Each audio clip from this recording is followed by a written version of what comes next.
Hello guys, আজকে আমরা একটা জিনিস বানাচ্ছি। গোট সিমুলেটরের ভিতরে একটা গোটকে একটা জায়গায় নিয়ে আমরা মাশরুম খাওয়াচ্ছিলাম। তারপরে আমাদের গোটটা অনেক বড় একটা দানবের মতন হয়ে যায়।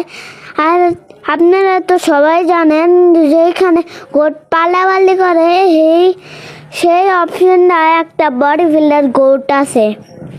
এখন আপনারা লাইক সাবস্ক্রাইব করে দিবেন।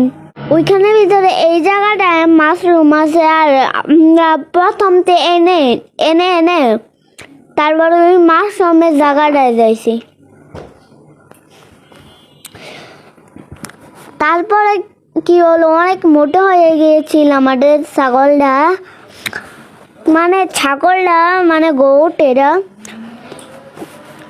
এখনই শেষ করছি আপনাদের সামনে। Bye bye, tata, sure. এখনই শেষ করছি, bye bye, tata, like subscribe.